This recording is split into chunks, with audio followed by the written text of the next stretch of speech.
Hey everyone, तो आज मैं I am getting married to a girl का एपिसोड नंबर 2 एक्सप्लेन करूँगी। जिसने भी एपिसोड नंबर 1 नहीं देखा है वो जाके पहले उसे देख ले, मैं लिंक डिस्क्रिप्शन पे दे दूँगी। तो एपिसोड की शुरुआत में हम देखते हैं कि अकाने साइतो से कहती है कि साइतो तुम शादी के बारे में किसी को भी मत बताना। तो साइतो कहता है कि ठीक है। फिर तभी हम देखते हैं कि हिमारी वहाँ पे आ जाती है और वो अकाने से कहती है कि अकाने तुम साइतो से क्या कह रही थी। तो अकाने कहती है कि नहीं, मैं तो कुछ भी नहीं कह रही थी इससे। इसके बाद हम देखते हैं कि साइतो अपनी सीट पर जाके बैठ जाता है और उसकी बहन वहाँ पे आती है। वो उससे कहती है कि फिर शीशे ही कहती है कि आप में से एक अलग से शैम्पू की स्मेल आ रही है। तो साइतो कहता है कि वो डैड ने ना एक नया शैम्पू ख़रीदा है और वो थोड़ा ना घबरा जाता है। तभी शीशे ही उसको बाइट कर लेती है और कहती है कि ये आपके शैम्पू की स्मेल नहीं है, ये किसी लड़की की शैम्पू की स्मेल है और मुझे पता है कि आपने शादी कर ली है। शीशे ही कहती है कि मुझे पता है कि आपने शादी कर ली है, जब आपने दादाजी की बात बताई थी तो ही मैं समझ गई थी। फिर मैंने इसके बारे में पता किया तो मुझे सब कुछ पता चल चुका है और मुझे ये भी पता है कि आपका घर कहाँ पे है और मुझे उस लड़की का नाम भी पता है। और जैसे ही वो लड़की का नाम बताने लगती है साइतो उसका मुंह बंद करके उसको क्लास से बाहर ले जाता है। इसके बाद शीशे ही साइतो से कहती है कि भैया आपने मुझे ना बताकर अच्छा नहीं किया, मुझे बहुत बुरा लगा, अब मैं आपको सज़ा दूंगी। पर वो सज़ा सोच ही रही होती है पर उसको कुछ भी समझ नहीं आता है। तो फिर वो लोग वहाँ से चले जाते हैं। उसके बाद साइतो आके अपनी क्लास में बैठ जाता है। तभी अकाने वहाँ पे आ जाती है, उस पर चिल्लाने लग जाती है कि तुमने जिम इक्विपमेंट्स सारे के सारे बाहर ही छोड़ दिए हैं, कोई बच्चा उस पर गिर जाएगा तो। और वो इस तरह उस पर बहुत ज़्यादा चिल्लाती है। इस पर साइतो को भी गुस्सा आ जाता है और वो कहता है तुम मुझे ज़्यादा ज्ञान मत दिया करो। और फिर अकाने उस पर और भी ज़्यादा चिल्लाने लग जाती है। तभी वहाँ पे क्लास के बच्चे बातें करने लग जाते हैं। तो साइतो कहता है कि ये सब क्या बातें कर रहे हैं। तो हिमारी कहती है कि तुम लोगों को नहीं पता। तो वो बताती है कि तुम लोग हर टाइम लड़ते रहते हो तो सारे बच्चों को ऐसा लगता है कि तुम एक क्यूट कपल हो और ये भी लगता है कि जैसे तुम लोगों ने शादी कर रखी हो। तभी अकाने को ये सुन के बहुत ज़्यादा शौक लगता है और वो चिल्लाने लग जाती है। पर धीरे से साइतो कहता है कि हाँ ये सच भी है।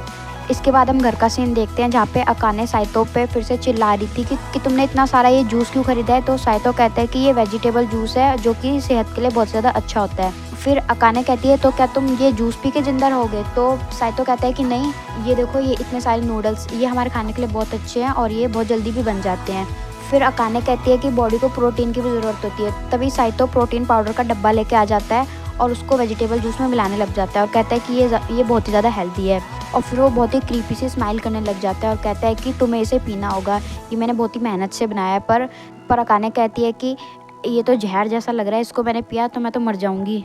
और फिर दोनों ऐसे ही लड़ने लग जाते हैं। साइतो अकाने से वो जूस पीने के लिए कहता है पर वो उसको नहीं पीती। फिर इसके बाद अकाने डिसाइड करती है कि अब से वो खाना बनाएगी घर पे। पर साइतो कहता है कि तुम्हें इसकी कोई ज़रूरत नहीं है, मैं तो अपना यही सब खा के ज़िंदा रह लूँगा। इसके बाद फिर अकाने बहुत प्यारी सी ड्रेस पहन के खाना बनाने लग जाती है और वो ये सोचती है कि जब मैं ये खाना बनाऊंगी और साइतो उसको खाएगा तो वो बहुत ही ज़्यादा खुश हो जाएगा, उसे पता चल जाएगा कि मेरे अंदर भी टैलेंट है। इसके बाद वो ये सब सोच के बहुत ज़्यादा खुश हो रही होती है।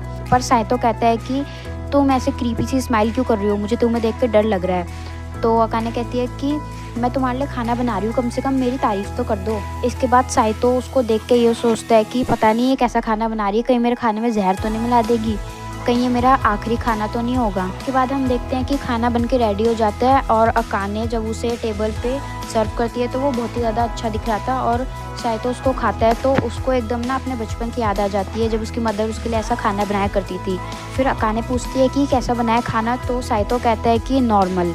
ये सुन के अकाने को थोड़ी सी हैरानी होती है पर फिर वो साइतो से उसका खाना छीन लेती है। कहती है अगर तुम्हें ये पसंद नहीं आया तो तुम्हें कोई ज़रूरत नहीं है इस खाने को खाने की। पर साइतो कहता है कि नहीं, तुमने मेरे लिए बनाया है तो मैं इसको ज़रूर खाऊंगा। और दोनों इस बात पे लड़ने लग जाते हैं कि नहीं, तुम्हें अच्छा नहीं लगा तो तुम नहीं खाओगे इसे, मैं इसे फेंक दूंगी, जानवरों को दे दूंगी, पर तुम नहीं खाओगे।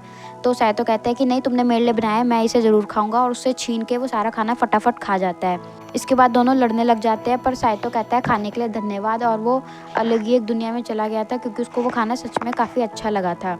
इसके बाद साइतो अपने रूम में जाके सो जाता है पर तभी अकाने साइतो को सुबह उठाने लग जाती है। पर तभी साइतो को ऐसे सपने आते हैं कि वो अपनी बहन के साथ सो रहा है और वो सपने में अकाने का हाथ खींच के उसको अपने पास लिटा लेता है। पर ये सब देख के अकाने बहुत ही ज़्यादा शर्मा जाती है, वो उस पर चिल्लाने लग जाती है, उसको गाली बकने लग जाती है। फिर तभी उसकी नींद खुलती है तो वो उसको पूछता है कि तुमने मुझे क्यों उठाया। तो अकाने बताती है कि मैंने तुम्हारे लिए रात को इतना अच्छा खाना बनाया और तुम्हारी इतनी भी रिस्पॉन्सिबिलिटी नहीं बनती कि तुम इन बर्तनों को धो दो। तो साइतो कहता है कि बस इतनी सी बात थी, हमारे पे और भी बर्तन पड़े हुए हैं, हम उनको यूज़ कर लेते हैं, जब ये सारे बर्तन गंदे हो जाएंगे तो मैं उनको धो दूंगा। पर अकाने उस पर चिल्लाती है और कहती है अभी क्या, अभी धो सारे जाके बर्तन। और इसके बाद अकाने साइतो पे और भी चीज़ों के लिए चिल्लाने लग जाती है कि तुम टॉयलेट पेपर भी कितनी जल्दी ख़त्म कर देते हो और टॉयलेट की चीज़ें जैसे शैम्पू वगैरह तुम सब कुछ कितनी जल्दी फटाफट ख़त्म कर देते हो।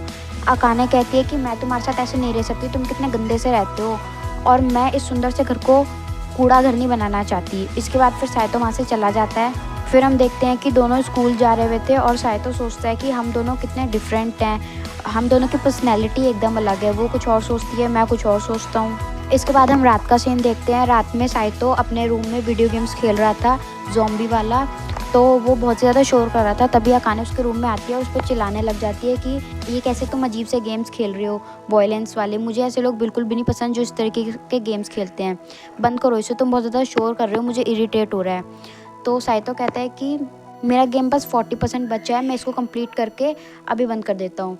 पर दोनों ना लड़ने लग जाते हैं कि नहीं तुम ये गेम नहीं खेलोगे। वो कहता है नहीं मैं खेलूँगा। वो कहती नहीं तुम नहीं खेलोगे, ये बहुत ही ज़्यादा बेकार गेम है। और दोनों रिमोट को छीनने लग जाते हैं। तभी एकदम से बेल बजती है और अकाने दरवाज़ा खोलने के लिए जाती है और तभी टीवी का प्लग निकल जाता है और उसका गेम बंद हो जाता है।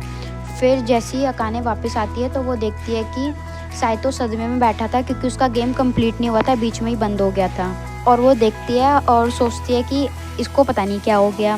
फिर हम देखते हैं बाद का सीन जिसमें साइतो नहाने जा रहा होता है और कहता है कि अब सोल्जर अपनी एनर्जी को वापस रिस्टोर करने के लिए नहाएंगे। और जैसे वो दरवाज़ा खुलता है तो देखता है कि अंदर अकाने नहा रही थी, तो वो चुपचाप वहाँ से खिसक लेता है। फिर उसको याद आता है कि अकाने ने उसको देख के बिल्कुल भी मूवमेंट नहीं की, तो उसको ऐसा लगता है कि ये मर तो नहीं गई और उस पर नाम ना आ जाए सारा। इसके बाद वो जाके दरवाज़ा पीटने लग जाता है और कहता है कि अगर तुम मेरी आवाज़ सुन रही हो तो दूसरी साइड से आवाज़ लगाओ, पर वो बिल्कुल भी कोई जवाब नहीं देती। तो फिर साइतो जाके दरवाज़ा खोल देता है और वो देखता है कि तभी साइतो को रियलाइज़ होता है कि अकाने तो सो रही थी नहाते नहाते, पर उसको ये याद आता है कि काफ़ी लोग सोते सोते पानी में डूब के मर जाते हैं। और तभी वो देखता है कि अकाने गिरने लग जाती है। तभी तुरंत साइतो उसको पकड़ने जाता है, पर अकाने उसी के ऊपर गिर जाती है और उसकी आंखें खुल जाती हैं एकदम से। तभी अकाने को ऐसा लगता है कि साइतो उसके साथ कुछ गलत करना चाहता है, पर साइतो उसे एक्सप्लेन करता है, पर वो उसे कुछ बोलने नहीं देती है, उस पर चिल्लाने लग जाती है और उसको बर्तन फेंक के मारने लग जाती है। और साइतो भी वहाँ से फटाफट भाग जाता है। पर वो बाहर जाके कहता है कि ये सब एक्सप्लेन करना बहुत ही मुश्किल है, पर अकाने उस पर बहुत ज़्यादा चिल्लाती रहती है। और वो पूछती है कि क्या तुमने मुझे देख लिया? तो वो कहता है कि नहीं मैंने कुछ भी नहीं देखा, क्योंकि उस टाइम दोनों ने कपड़े नहीं पहने हुए थे। फिर इसके बाद नहाने के बाद जब अकाने अपने बाल सुखा रही होती है तो वो सोचती है कि शायद साइतो सच में मुझे बचाने के लिए आया था, क्योंकि मैं सो गई थी अंदर। फिर नहाने के बाद जब अकाने अपने बाल सुखा रही होती है तो उसको ऐसा रियलाइज़ होता है कि शायद वो गलत थी और साइतो सच में उसको बचाने के लिए आया था अंदर। और उसको अपनी बात पे बुरा भी लगता है कि उसने ऐसे उस पर चिल्लाया। इसके बाद अकाने अपने रूम में सोने के लिए जाती है, पर उसके मन में फिर भी एक डाउट था कि कहीं साइतो उसके साथ कुछ गलत ना करे, और वो उससे बात करने की भी कोशिश करती है, पर वो कहता है कि मैं सो रहा हूँ।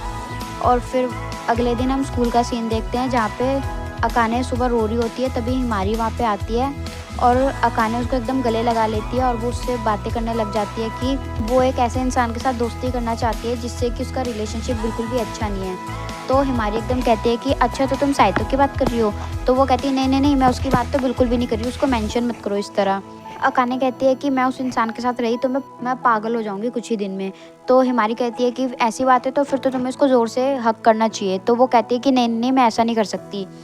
तो इस पे फिर हिमारी कहती है तो अच्छा ऐसी बात है तो फिर तुम्हें उससे अच्छे से बातचीत करनी चाहिए, बातचीत करने से सारी प्रॉब्लम सॉल्व हो जाती हैं। फिर अकाने कहती है कि मैं बातचीत करने में बिल्कुल भी अच्छी नहीं हूँ, तुम तो बहुत अच्छी हो, तुम सबसे बहुत अच्छे से बात कर लेती हो। पर हिमारी कहती है कि नहीं ऐसी बात नहीं है, मुझे भी कुछ लोग हैं जिनसे बात करने में प्रॉब्लम होती है। फिर हिमारी कहती है कि तुम्हें एक बात ध्यान देनी चाहिए कि सामने वाला हमारी रिस्पेक्ट ना करे फिर भी हमें उसको रिस्पेक्ट से बात करनी चाहिए। और हम देखते हैं कि अकाने उसकी बात बहुत ध्यान से सुन रही थी और समझ रही थी। फिर हम दूसरी साइड साइतो और उसकी बहन का सीन देखते हैं। साइतो कहता है कि उसका घर पे रहना बहुत ही ज़्यादा मुश्किल होता जा रहा है, उसका घर पे रहने का बिल्कुल भी मन नहीं करता अब। तो शीशे ही कहती है कि तो भैया आप ऐसे क्यों नहीं करते, आप डिवोर्स ले लो। तो साइतो कहता है कि नहीं, मैं डिवोर्स नहीं ले सकता, इससे दादाजी बहुत गुस्सा हो जाएंगे और मुझे अपनी कंपनी का मालिक भी नहीं बनाएंगे। तो शीशे कहती है कि अच्छा ऐसी बात है, तो फिर तो आपको उसकी बातों को समझना चाहिए। शीशे कहती है कि भैया आपको अकाने की फीलिंग्स को भी समझना चाहिए कि वो क्या कहती है और उसका क्या कहने का मतलब है। तो साइतो कहता है कि ये बहुत ही ज़्यादा मुश्किल है क्योंकि हम दोनों बिल्कुल अपोजिट हैं, ऐसा लगता है कि हम दोनों एक दूसरे के लिए बने ही नहीं हैं। तो शीशे ही कहती है कि भैया ऐसी बात नहीं है, जानवर भी एक जैसे नहीं होते, पर फिर भी वो साथ में रहते हैं और हम तो फिर भी इंसान हैं। और अब आप इतनी बड़ी कंपनी के CEO बनने जा रहे हो, तो आप में इतनी काबिलियत तो होनी चाहिए। फिर साइतो कहता है कि हाँ तुम सही कह रही हो। तो शीशे ही कहती है कि चलो अब सारी बात हो गई, तो अब आप मुझे गोद में उठाओ। तो साइतो कहता है पर क्यों। तो शीशे कहती है क्योंकि ऐसा करना मुझे बहुत ही ज़्यादा अच्छा लगता है, आपकी गोद में आना। फिर इसके बाद हम देखते हैं कि साइतो अपने घर जाता है और जैसे ही वो दरवाज़ा खोलता है देखता है कि अकाने सामने बहुत ही गुस्से में खड़ी, और वो सोचता है कि अभी सही मौका नहीं है, अभी चुपचाप यहाँ से खिसक लेता हूँ। पर तभी अकाने उसको पकड़ लेती है और वो डर जाता है बहुत ज़्यादा। पर अकाने कहती है कि मुझे तुमसे बात करनी है। तो साइतो कहता है किस बारे में, डिवोर्स के बारे में। तो अकाने कहती है कि नहीं। फिर अकाने कहती है कि नहीं मुझे डिवोर्स के बारे में बात नहीं करनी, मुझे हमारे बारे में बात करनी है। अगर हम लोग इसी तरह रहे तो हमारा जल्दी डिवोर्स हो जाएगा, पर हमें ऐसा नहीं करना है, इसलिए मैं तुमसे बात करना चाहती हूँ। फिर साइतो थोड़ा सा हैरान हो जाता है, पर फिर दोनों बैठ के बातें करते हैं। अकाने कहती है कि मैं तुम्हारे साथ बिल्कुल भी नहीं रहना चाहती, मुझे तुम्हारे साथ रहना नहीं पसंद, फिर भी मैं तुम्हारे साथ रहती हूँ। साइतो कहता है कि हाँ मुझे भी ये घर हेल जैसा लगता है। तो अकाने फिर से गुस्सा हो जाती है और उस पर चिल्लाने लग जाती है कि तुम्हारे अंदर बोलने की बिल्कुल भी तमीज़ नहीं है। फिर साइतो कहता है कि हम ऐसा करते हैं कि रूल्स बना लेते हैं कुछ, ताकि हम दोनों अच्छे से रह सके और हमारे बीच ये लड़ाइयाँ कम हो जाए। तो फिर अकाने कहती है हाँ ठीक है। फिर इसके बाद अकाने कहती है कि जब से हम इस घर में आए हैं सारा काम मैं ही कर रही हूँ, तो अब से तुम्हें कपड़े और बर्तन धोने पड़ेंगे। तो साइतो कहता है कि कपड़े और बर्तन जब बहुत सारे हो जाए मुझे तभी उनको धोना पसंद है। तो अकाने उस पर चिल्लाने लग जाती है बहुत ज़्यादा। फिर साइतो को सेंसी की बात याद आती है और वो कहता है कि अच्छा ठीक है मैं ये कर दूंगा।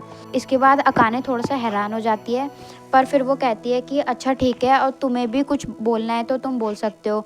तो साइतो कहता है कि जब हम लोग सोते हैं तो मेरे हाथ वाथ तुम्हारे पे टच हो जाते हैं, तो उसका गलत मतलब मत निकाला करो क्योंकि ये बिस्तर पहले ही बहुत छोटा है। फिर अकाने कहती है कि ठीक है तो तुम मुझे टच कर सकते हो, पर सिर्फ कपड़ों के ऊपर ऊपर से करना, कपड़ों के अंदर मत करना। तो साइतो कहता है कि तुम बेवकूफ़ हो क्या कुछ भी उल्टा सीधा सोचती रहती हो। फिर अकाने कहती है कि और जो तुम ये वीडियो गेम्स खेलते हो ये भी मत खेलना, ये मुझे पसंद नहीं है। तो साइतो उसकी बात मान जाता है और ऐसे ही वो लोग काफ़ी सारे अपने बीच रूल्स बना लेते हैं। साइतो कहता है कि जब भी हम दोनों कोई काम करेंगे तो एक दूसरे को थैंक यू या सॉरी ऐसे बोला करेंगे, ताकि हम दोनों अच्छे से रह सकें।